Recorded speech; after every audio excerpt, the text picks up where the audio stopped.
Muito bem, a gente começa com essa entrevista especial com o ex-ministro da Secretaria de governo Bolsonaro, general Santos Cruz, que agora tem feito, inclusive, críticas a esse governo. Boa noite, general, é um prazer enorme recebê-lo aqui no Papo Antagonista, tudo bem? Tudo bem, boa noite, obrigado pelo convite.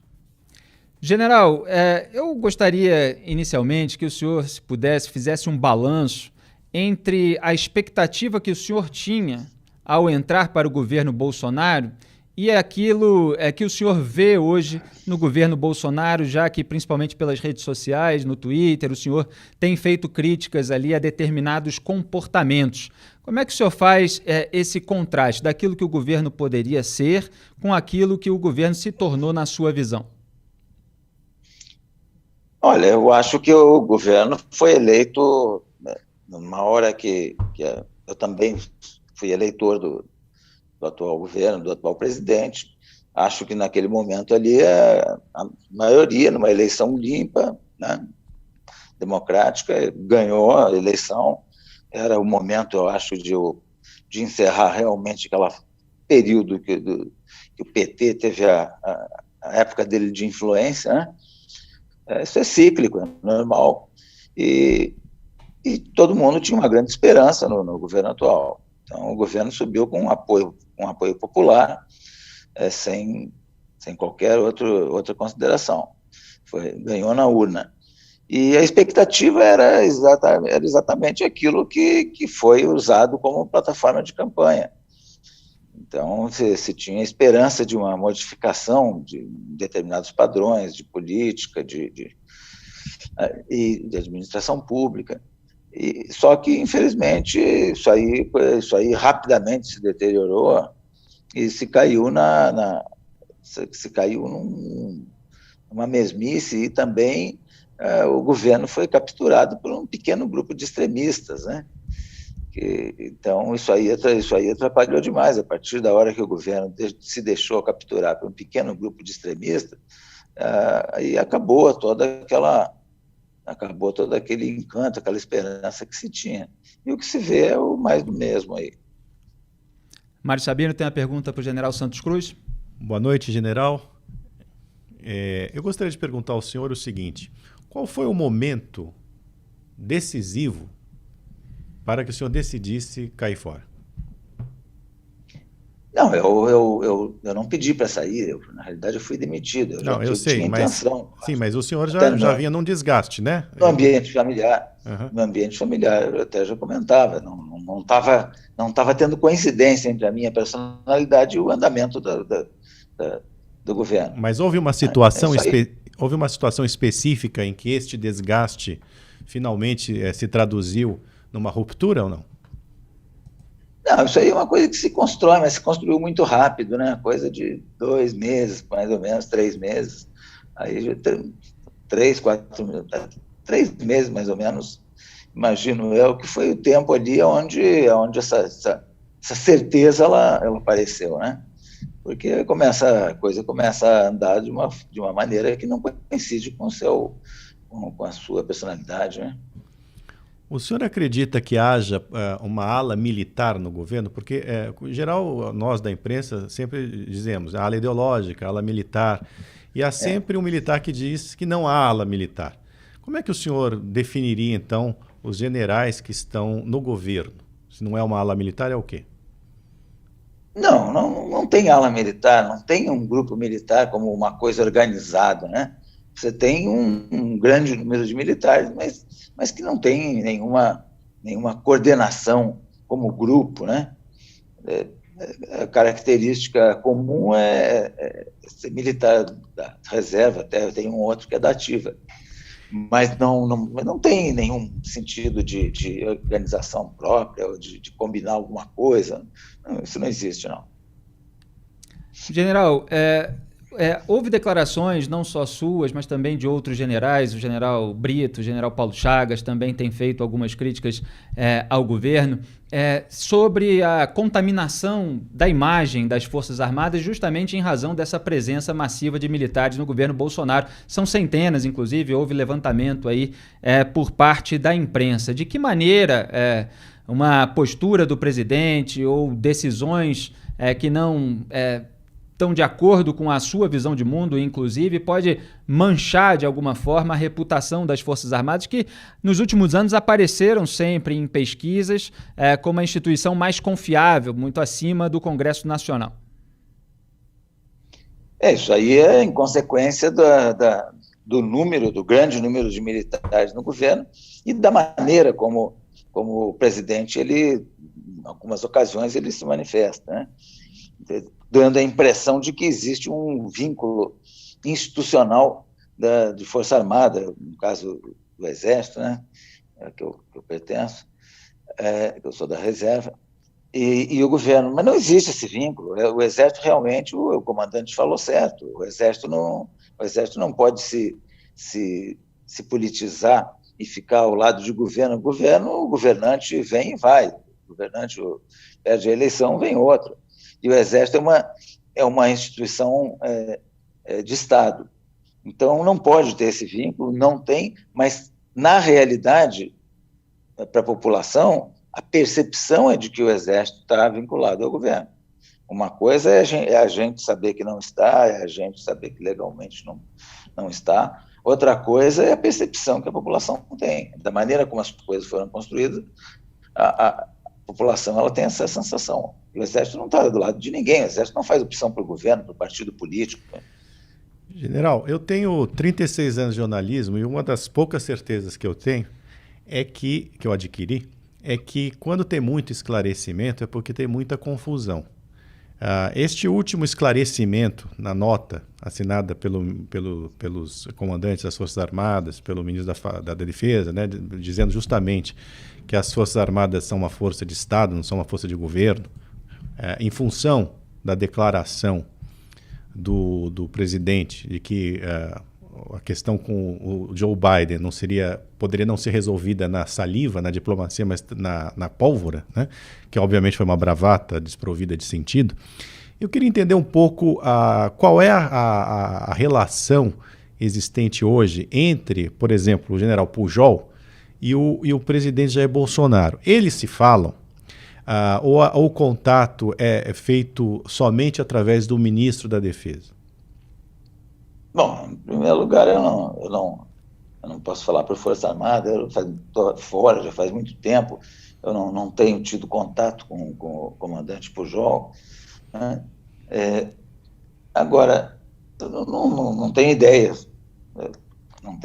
se ele fala direto com o presidente em alguma oportunidade. Eu acredito que não, porque também não tem muito o que falar, né? O comando de uma força não tem, né? Não tem muito conversar com o presidente da República. Agora, a nota que foi feita agora aí pelo Ministério da Defesa, né? Essa nota aí realmente ela não tem razão nenhuma, não tinha o que explicar o quê, né? Mas decidiram fazer aquela nota também, eu ao menos não entendi por quê, e ela fica sem sentido, porque está dizendo só o óbvio, né? Então fica uma coisa desnecessária e sem sentido, porque está falando só o óbvio, não precisa. E aí, como você falou, se ficar explicando muito, chama atenção para um assunto que às vezes ninguém está nem interessado, né? Agora, general, eu tenho visto nas críticas que o senhor faz, o senhor evita muitas vezes citar nomes, inclusive. Agora, o senhor deu uma declaração forte aqui nessa entrevista, dizendo que o governo foi capturado por extremistas. O senhor poderia nomear essas pessoas, quem são elas, dentro, fora do governo, na militância virtual?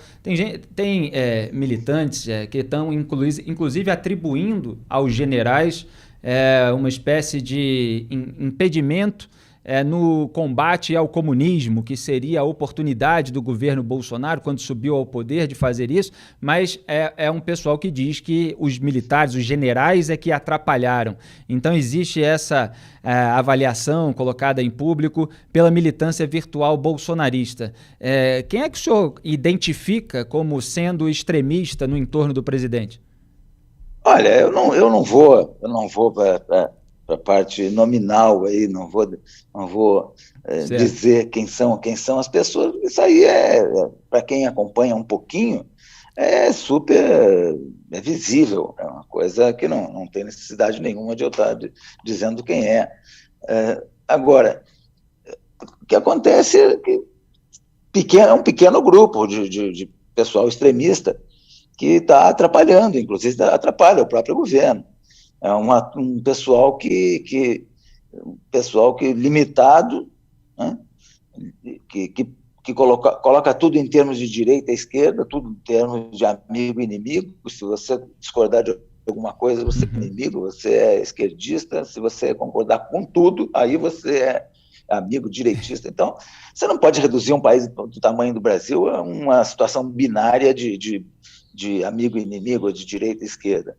Mas é um pessoal limitado e também é um pessoal mal intencionado, porque isso aí é uma técnica comunista da mais elementar, consagrado em alguns regimes totalitários, mas particularmente sistematizado pelos regimes comunistas, que é você dividir a sociedade para poder manipular melhor.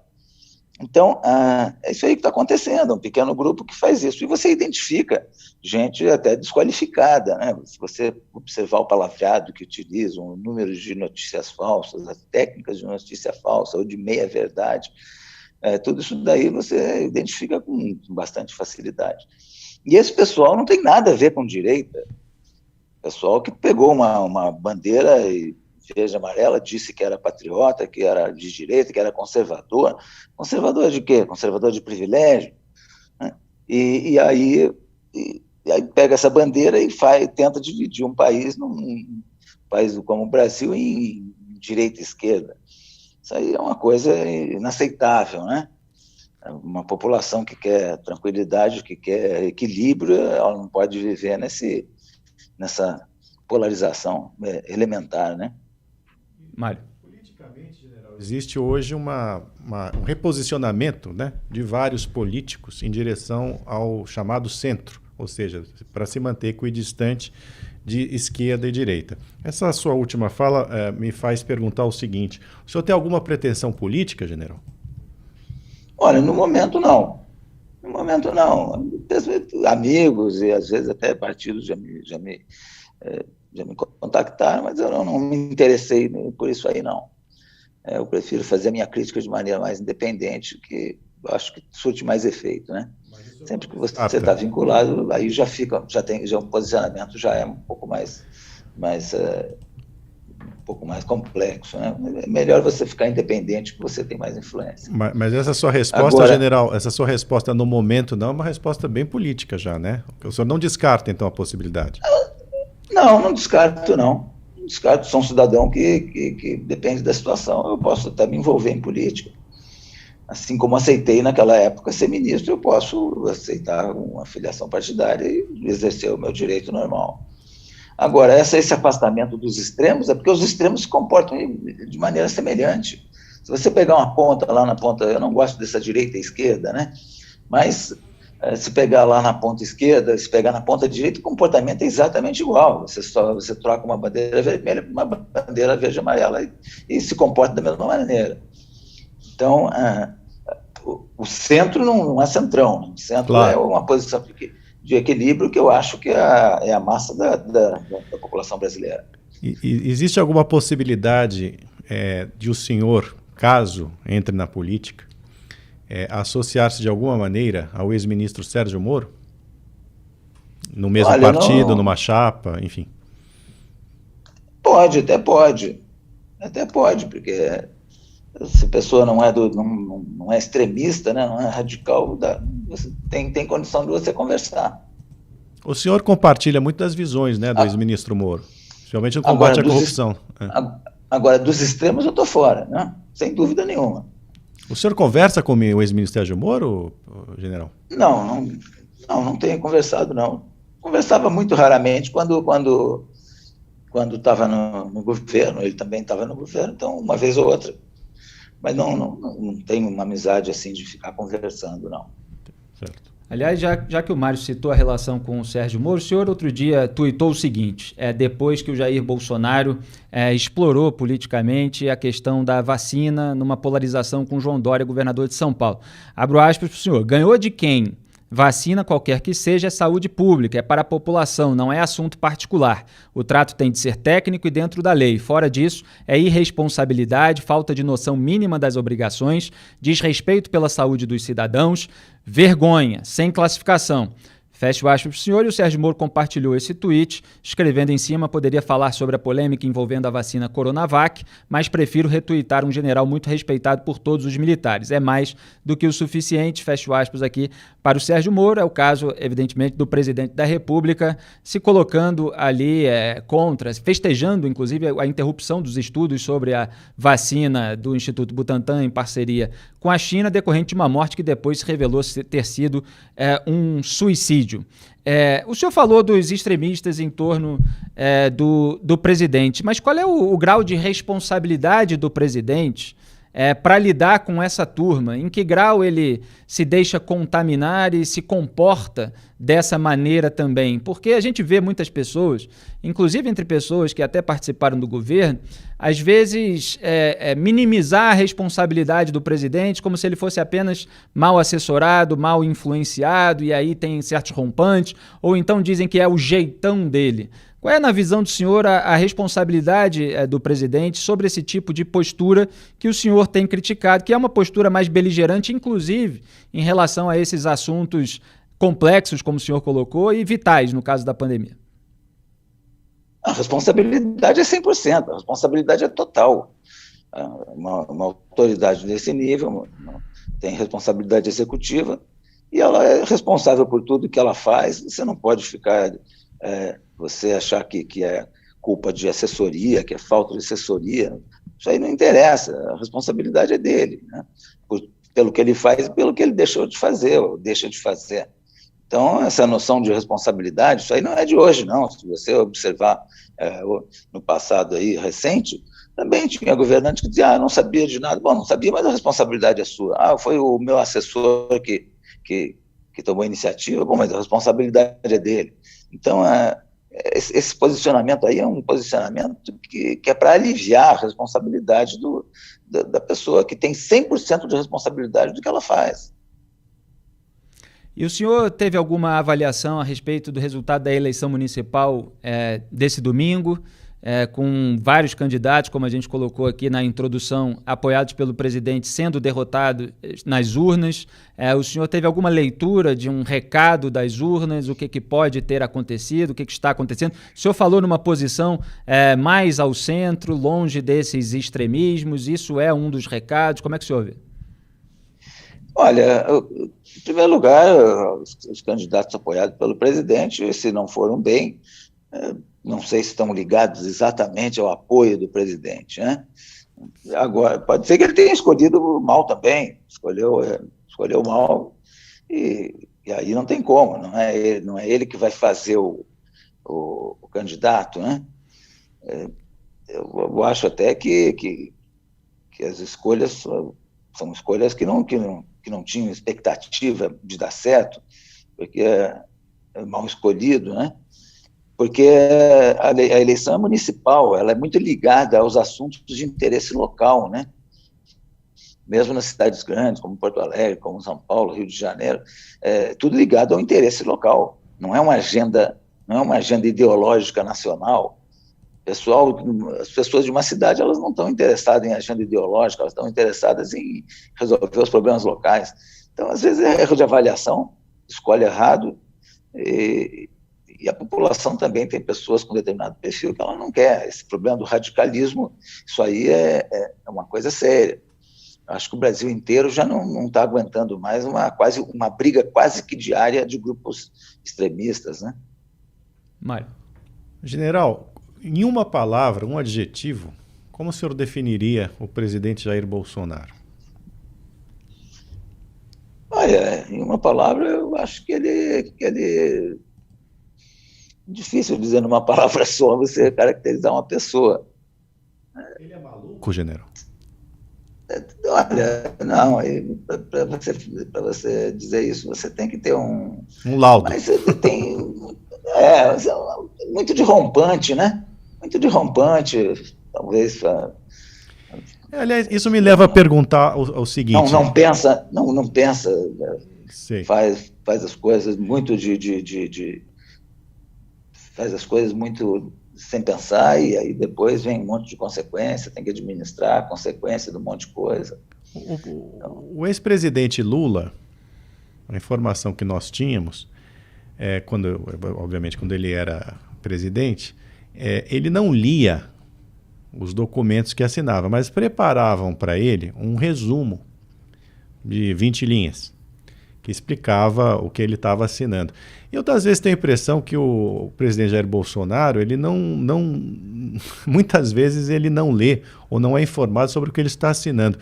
Despachar com o presidente Bolsonaro, como é que funciona isso? Justamente por ser um sujeito muito sujeito a rompantes, não parece ter uma capacidade de atenção muito aguçada. É difícil trabalhar com ele no dia a dia, general? Não, no dia a dia não é difícil. O problema é que quando o assunto é sério, você precisa parar, né? É fácil, o trato é fácil, é simples, não tem problema nenhum. Só que você não pode, você tem que parar em determinados assuntos, você tem que dar uma parada e conversar com os assessores, e tem um método de trabalho, né? Uhum. Tem um sistema decisório, mesmo que seja elementar, que seja empírico, você tem que ter esse sistema naturalmente. Você pega um problema mais sério, você para naquilo ali, você não... Então, mas falta esse sistema, esse método, né? Até natural, empírico, para tomar decisão. E aí isso é muita coisa atropelada, você vê a quantidade de documento que tem que às vezes voltar para refazer, ou que sai com erro, coisa assim. Então, por quê? Porque não tem aquela parada para consultar assessoria, aí você vê, aí pega, não vai comprar mais a vacina, aí depois, não, vai comprar sim, aí depois compra, porque tem contrato, porque tem... Então, a coisa não é feita na correria, né? Não é em cima da perna, tem que ter um método para trabalhar. Isso aí vem talvez a grande falha. General, só para encerrar a nossa entrevista, o fato de haver muitos militares no governo também tem levantado críticas a respeito de privilégios dos militares, de cargos cumulativos, de se manter uma residência e, ao mesmo tempo, conquistar um salário com o cargo no governo, e isso muitas vezes servir para o presidente de turno. A gente está no momento sob a presidência do governo do Jair Bolsonaro, mas isso pode ser usado também por um futuro presidente da República. Quer dizer, ter mecanismos de melhorar salarialmente, inclusive, a vida do militar, trazendo para o governo e posando ali para a população de que as Forças Armadas como um todo até estão ao lado do governo e sob a autoridade do presidente da República, como Jair Bolsonaro sempre faz questão de lembrar, inclusive nesses embates aí, depois dessa nota do chefe do Exército. O senhor não vê nenhum problema nesse tipo de situação, quer dizer, de militares acabarem tendo uma melhoria quando conseguem cargos no governo? Ou para o senhor isso é uma questão normal, se manter algum salário, algum auxílio que se tem na carreira militar, mas também conquistar aquilo que a possibilidade de um cargo no governo oferece? Bom, em primeiro lugar, ninguém vai trabalhar de graça, né? É normal você ter um salário. O que não é normal é esse volume todo e essa impressão, essa impressão de que tem uma instituição vinculada, né? Tem militares até que falam, não, eu estou numa missão. Não tem missão nenhuma, ele foi um convite pessoal, a pessoa aceitou, assim como eu aceitei, e não tem missão nenhuma, não estou em nenhuma missão. Estou fazendo um trabalho, e tem uma remuneração por aquilo ali, tem um limite dessa remuneração, que é o teto da administração pública, e isso aí não é privilégio, o salário ele não é privilégio. Agora, falando em privilégio, não é só para a categoria militar, qualquer funcionário público que for pegar uma função de DAS, coisa assim, ele vai receber a complementação ali, tem a regra para isso. Agora, o privilégio é outra coisa, e que é o grande problema do Brasil. O grande problema do Brasil se chama exatamente privilégio, fórum especial, excesso de privilégios, de mordomias, etc., etc., né? Então, salários, o problema das nomeações para conselhos de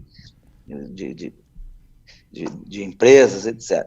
Isso aí, esses privilégios todos têm que acabar. Enquanto não acabar privilégio, todos os privilégios no Brasil, o Brasil não consegue combater a corrupção e não consegue fazer uma democracia decente, né? Então, privilégio tem que acabar com tudo, não é o problema salarial. Esse excesso de militares, ele deforma a representação social nas diversas funções públicas, porque você põe uma massa muito grande numa categoria só, e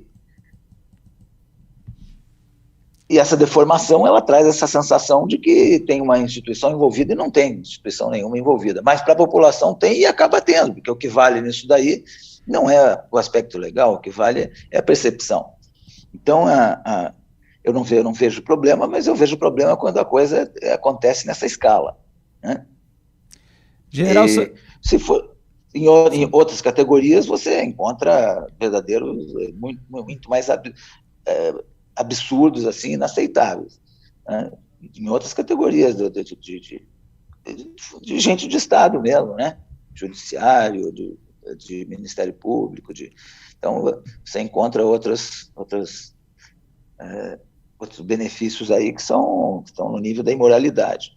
Então tem que equilibrar a representação dentro das funções de Estado, não pegando uma categoria só. Isso aí pode deformar, pode entusiasmar, pode entusiasmar algumas pessoas, claro que pode, não tem dúvida nenhuma, né?